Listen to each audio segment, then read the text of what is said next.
Welcome back to the shop, everyone. This week's video takes place in October 6th to October 12th, 2025, week 41. Oh, I got those backwards. That's alright. But we are back and working on this passenger side fill plate.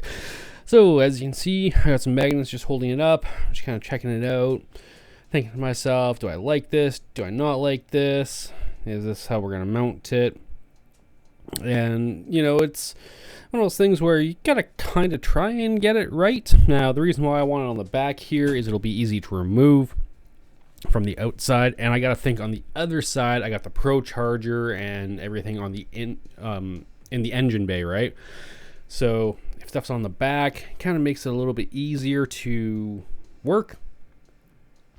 But what we got to do is we got to take off this little bracket here, and then what I also got to do is I need to modify the actual plate itself, because it's got to go around the engine plate tabs. So once we get that cleaned off, what we'll do is we'll kind of set the plate back down to place, and then we'll actually take the cutting wheel and we'll cut a big rectangle out in that plate so it'll slide down into place. Yeah. So I've kind of changed my mind. I want the plate on the inside of that frame rail. Now, why I want that is when you open up the hood, there's not going to be this big ledge for dust and dirt and everything else to get stuck in. Whereas if I had it on the back side, there would be that entire bar, and dust and dirt and stuff would get stuck in there, and it wouldn't look good. It would function fine, but it wouldn't look that great, and I would need to have the mounting tabs for it kind of on the front side. So you can see the mounting tabs, and I just don't think that would look quite as good. So if I put this plate on the front side, I put the tabs on the back side. That means I just have four little screws or four little fasteners that you'll see on the front side of this panel.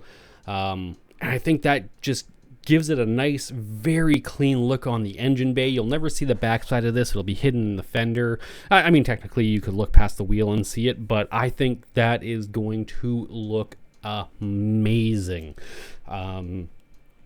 So just trying to get it down into place. I want the panel like halfway on all of the bars, so it's effectively like the edge of this plate will be in the middle of the top bar, the front bar, and the bottom bar. So we're just going to do a little bit more fitting and get this in place and look at it, and I really like the look of this. Yes, my intake pipe needs to come through here. I needed to do a new intake pipe anyways, because it was just like angled off the intake straight down through that entire area. I don't want that anymore. I'm gonna do like an S off of the intake. It'll kind of angle, and then it'll just be like a right 90-degree through there.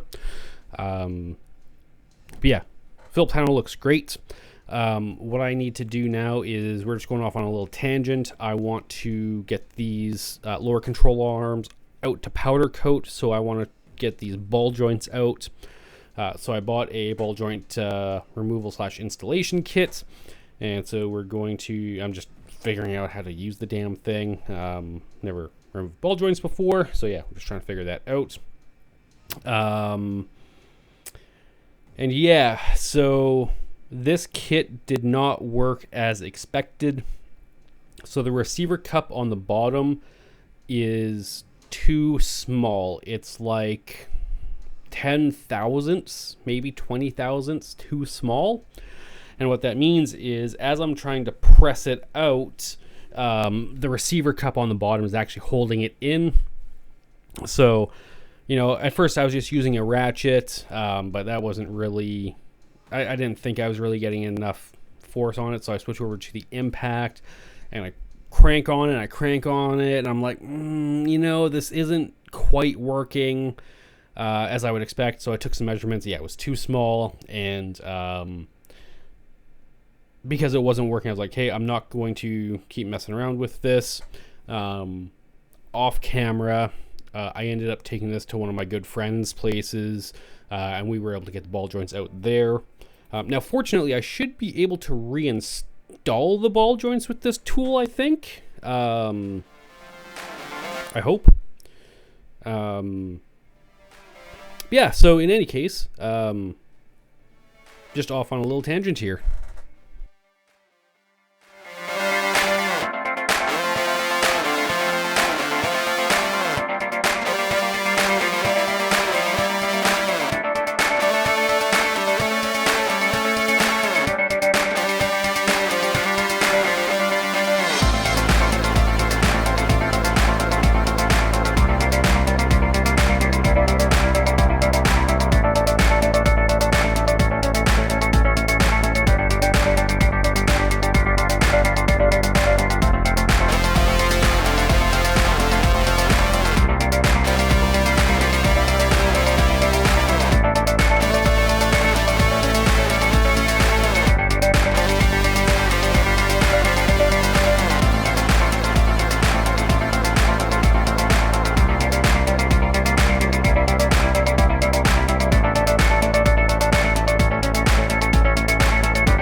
Now that that has failed, we need to make some mounting tabs for these bars.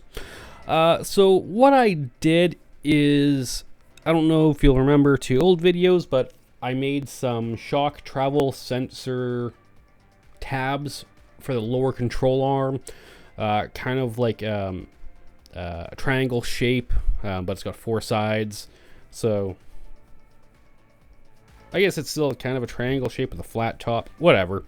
You'll see here in a second kind of what it looks like, but I went with the same kind of idea, you know, with some cutouts and then just a single hole. I didn't need any adjustment out of this. I just need one single hole.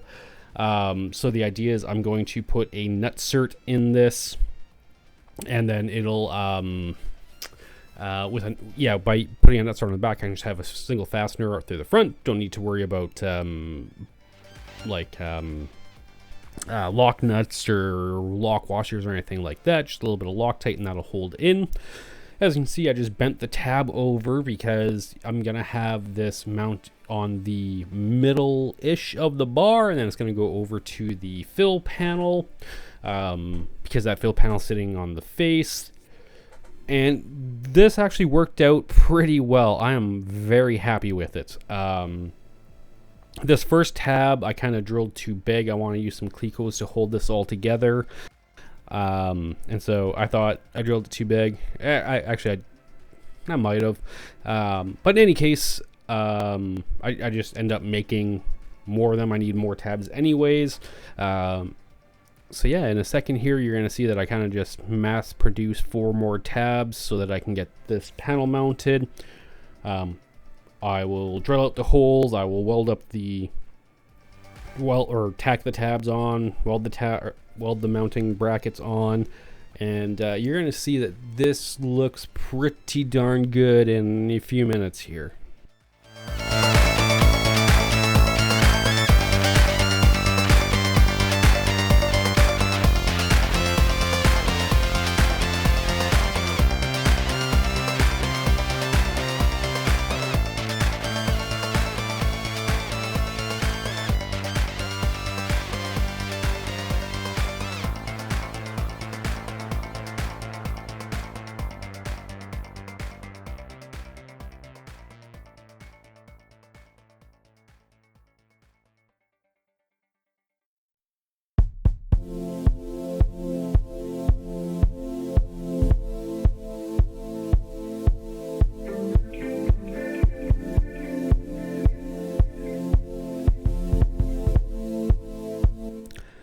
So I did unfortunately run into a few issues with my plasma cutter. At one point in time, it just stopped cutting, like it just stopped moving. So I think there was some interference. This plasma cutter is pretty bad and pretty known for there being a lot of interference. So, because I was trying to cut out 8 tabs, I was like, I need 8 of these. Let's just, I got a CNC plasma cutter. Let's just rip them all 8 out at the same time. But yeah, you'll see it's like doing great, and then all of a sudden it just like moves and just stops cutting. or sorry, it doesn't stop cutting, it just stops moving. Like the plasma is still going and it's just not moving, it's not doing anything. So I have to manually stop it. And then I tried just doing individuals, but it wouldn't cut anymore, and I had some issues with the consumables. So anyways, we get it all back up and running, and I'm just like, screw it, I'm just going to do these one at a time. I'm not going to mess around.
Now that we got those cut out, it is time to clean these all off. They all have a ton of mill scale. I need to make sure that the hole is the right size for a cleco, which is going to be 1/8 inch. But yeah, so we're just going to clean all of the mill scale and all the slag and everything off of these, make them look nice. They're still hot, so you know I kind of play hot potato with them sometimes, especially after I just finished grinding it.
So yeah, at this point in time, I've got those holes drilled out, and what I'm doing is I'm like, okay, let's get the clecos in there. I think I drilled them out for 1/8 inch, but I accidentally drilled the holes too big. But what I realized is I can actually put the clecos through from the back side and then just drill a small tiny little hole in the filler panel, and then just put the clecos in from the back side instead of the front. And sorry if you hear some noise in the background. That's just carburetor trying to, you know, scratch up the floor where he before he lays down.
So yeah, with that first hole drilled in the fill plate, we can use a cleco and get that first tab mounted.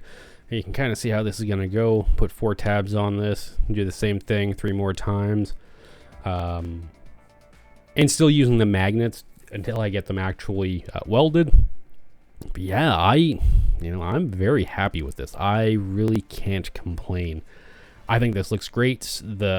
As I said, the mounting tabs are going to match the tabs that I have on the actual lower control arm. So if you kind of look up in that area, it's all going to have the same kind of design theme and look.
Oh man, I don't show any video from the other side at the moment, but I think that is just fucking awesome. I love how this turned out. I could not be happier.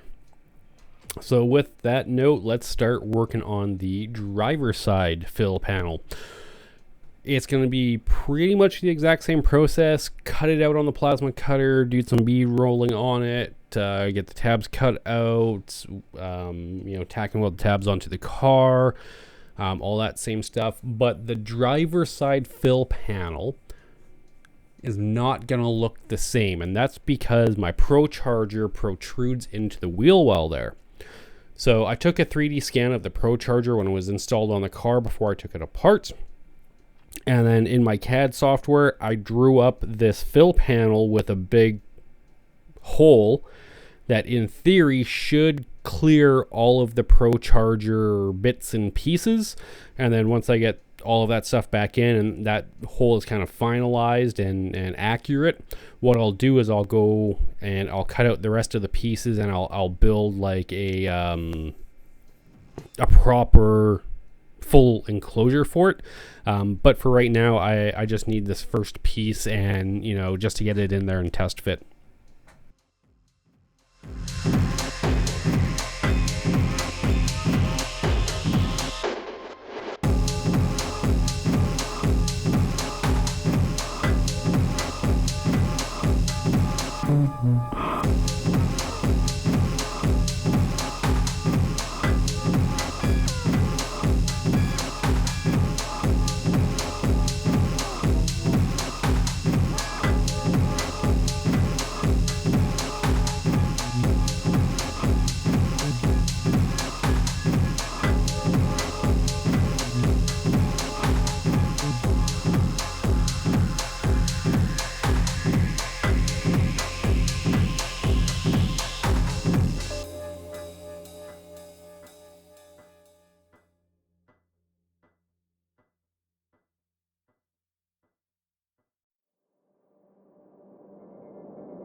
I love this plasma cutter so much, especially now that I got the height dialed in, and other than it sometimes hanging up, it just works.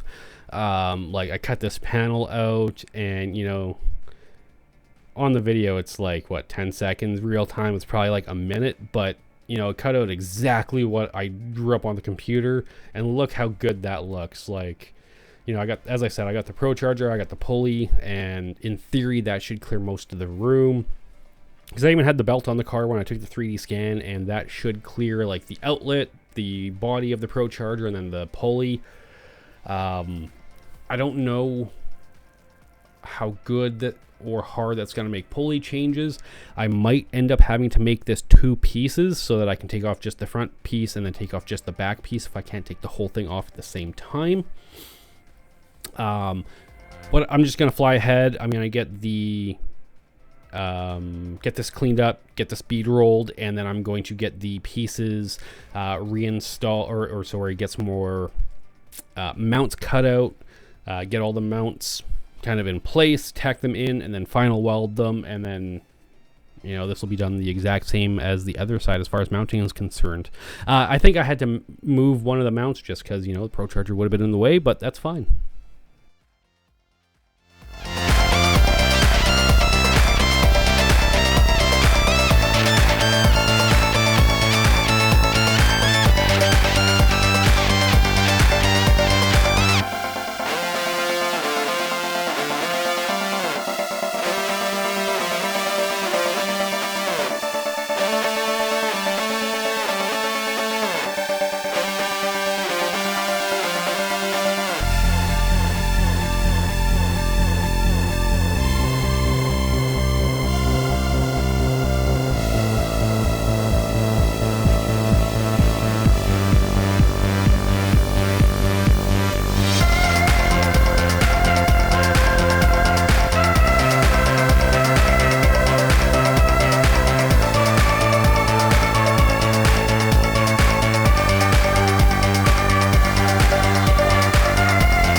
All right, so we're going off on another tangent here. So I've got that crescent wrench just on the adjuster for the bead roller. So that little piece that I'm kind of playing with right now adjusts how deep the rollers are and kind of how much the rollers squeeze together. So in this case, it's going to determine how far or how deep the bead rolls compared to the other piece of metal. I know I'm not describing that well, especially now that I say it, but it just determines how much squeeze there is on the metal, however many turns you turn that in. I kind of think that how they did this is dumb. The fact that you need like a crescent wrench or something like that to adjust it is stupid. You know, they could have had a wing nut. They could have just done what I'm doing. It just put a little bit of a handle on it. But yeah, so what I'm doing is I'm just welding a bolt to it, and then that will allow me to, and I'm only welding the bolt on one side very specifically, because that way I can very intentionally count how many turns of the adjustment I make from when it touches the metal. And that means if I'm bead rolling across multiple different pieces, I can get the same amount of pressure out of the rollers on each separate piece. Because if you have different pressure, some of them will be, you know, the stepping of the bead roll will be different compared to the rest.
I am just terrible.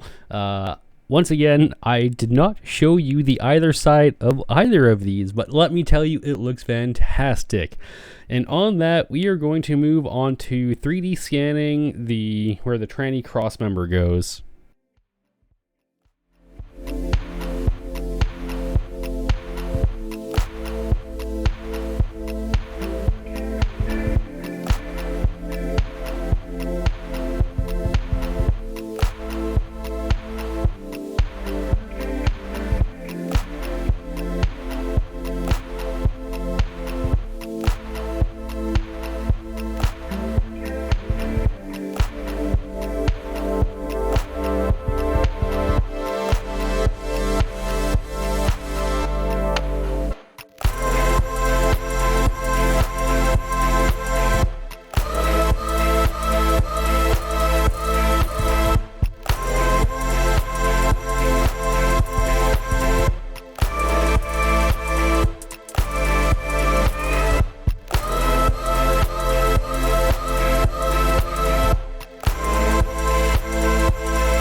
Alright, so something that I am really excited to start on the car is putting some new doors on. So you might be asking, why am I putting new doors on? Well, when I was doing the drag racing this past summer, you need a way to open the doors from outside the car. It's a safety thing. If you crash and they need to get you out of it, they need to be able to open the door. And with the old doors, the exterior door handles were shaved, and I had like a remote popper. So, the popper is cool. I liked it. But there was also a time where I was leaving the grocery store. I climbed in the car. I accidentally hit the button and it opened the passenger door, and I was parked at a bit of an angle. So the passenger door swung and ripped open, and thankfully the car next to me was parked far enough away that my car door didn't smash into theirs. That would have sucked. But that being said, I'm going to new doors. Now, I tried to find some doors locally. Nobody answered. And I was like, you know what? I want to race this car hard. I want to be fairly competitive. Picked up some fiberglass doors for it. And then I picked up some lightweight door hinges from Team Z. So I'm just going through the process of trying to figure this out. Never mounted doors before. I know what the gap should look like. I'm eventually going to grab the fender down off of the wall, put it on the car, and just kind of make sure all the gaps line up. Now, what I've found is that the doors, for the most part, line up pretty good. There's just a couple of areas where they don't quite line up, and that's mainly in that upper frame area. So the upper window frame, it seems like when they made the doors, either the jig wasn't perfect or great, or, they removed it from the mold too quick, and, that top frame kind of moved a bit from what I need. So I don't know how I'm going to fix that, but that's a different problem. Right now we're mounting the doors. So what I'm doing is I'm just taping some cardboard there so that the door will just kind of rest on the cardboard and get me roughly gapped where I want to be. Now going through this door, I've got the mounts on the car, and when I put the door up in place, this fits pretty darn good already. Like, I'm not running into any issues. Just kind of, getting the door situated so that it's got a good gap on the bottom and the top, the front and the back. Like, there's just a lot of different angles at play at this door, right? You're dealing with 3 axis. Maybe, yeah, 3. Front to back gap between the fender and the door, top to bottom gap between the bottom of the door and the rocker, the top of the door and the window, and then you've got the tilt of it, right? Like, how far away the top of the door is from the frame, and that pushes the bottom in. So just a lot of things to do. Now, luckily, these doors are super light. I think they're like 15 pounds each, so I just a little bit of tape and it holds it up. I would not be able to do that with a stock door. The stock door must weigh 70 pounds, something like that, 60, 70 pounds. So, but as you can see, I've got, a place where I can cut in a external door handle. I'm going to have to buy a ton of hardware for this. I need external handle. I'm probably going to need some rods. I'm going to do no lock on the outside, but I'm going to do power locks. So what that's going to do is when I lock it, the exterior handle won't work, just like it would on a regular car. And when I unlock it with the button, I'll be able to use it. Yeah, so just getting this door in place. There's a plate that mounts on the inside of the door that's going to sandwich the door to the brackets. There's the mounts that go onto the car, and then there's two little pieces that go onto the brackets. So yeah, just kind of getting all the gaps worked, using tape to set it all up, using the cardboard to space stuff out and get it kind of lined up as I want it. And then from there, what I'll do is I'll drill some holes through the mounts on the front, and we'll mount the plates and see how it works.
So yeah, at this point in time, like, this gap is pretty dang good. You know, I can pull the fender back off here, and I can put some holes into the door, use a couple Clecos just to hold it on, and just see if, you know, how it looks.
So right around this point, what I'm kind of realizing is I need both of those brackets, because it's just one, like, the inside piece of metal is just one long piece of metal. So I need to make sure that these two mounts that go on the body of the car are perfectly lined up vertically. You know, if one mount is a little cockeyed from the other one, it's not going to line up all that well. It's the door's not going to open well. I'm just not going to have a good time. So I'm just quickly tightening the bracket on and loosening off all of the door brackets and just squaring this up and making sure that, you know, this piece can open and close and that it's happy.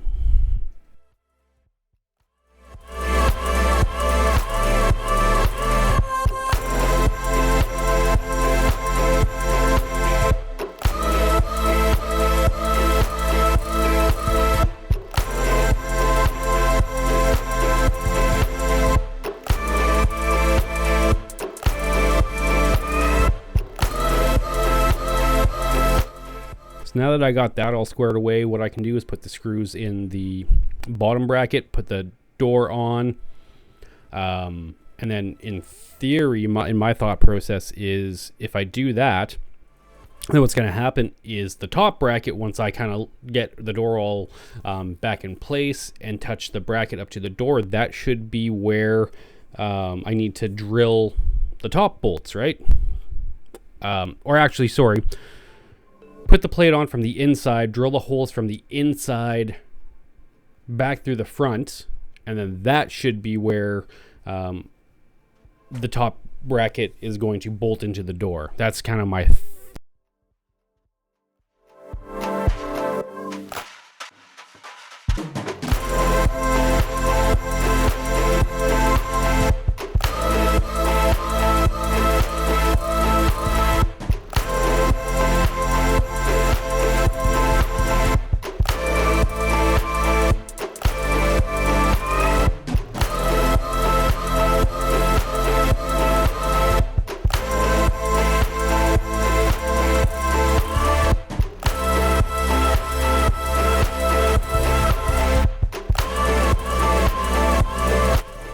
So I've been having a bit of a go with this because, you know, getting this on, getting it lined up, close the door. It's not lining up perfectly, but that's fine. As soon as I open the door, like, the top, like, falls out of the hinge. I'm, you know, struggling with that. But, you know, it's looking not great. I don't think the graps are all that perfect. For some reason, the door is super high. It's just not lined up properly. But, of course, I did just adjust all the hinges in order to get the bracket on the inside of the car. So it's like, okay, well, I got to reset all that stuff up and deal with this door as it's trying to fall off every time I move it. So yeah, just retape it up. We'll readjust, and we'll see if we can't get this all kind of lined up where it needs to be.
You know, I have been having absolutely no luck with this door.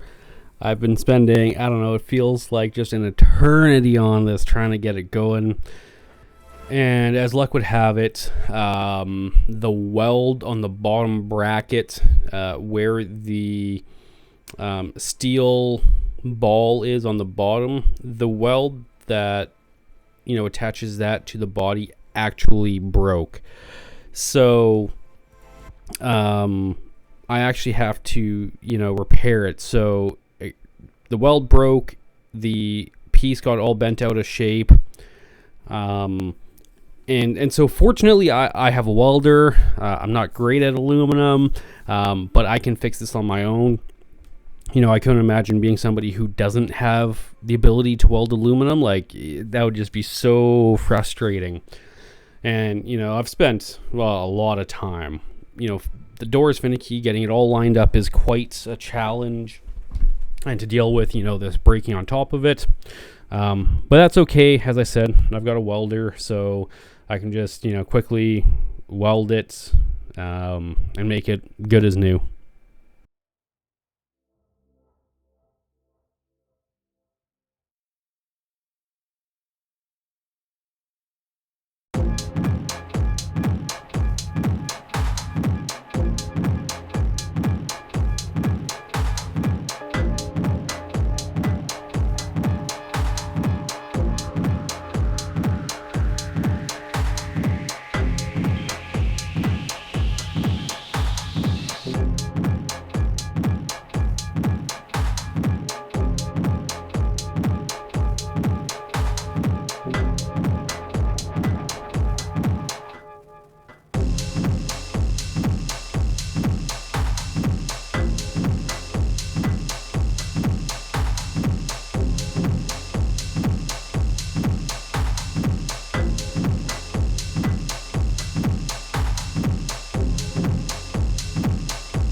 Well, folks, as you can see, we are still struggling with this door, but unfortunately, that is all the time that we have for this video. So, as always, if you've stuck around this long, I'd like to thank you for viewing. We'll see you in the next one.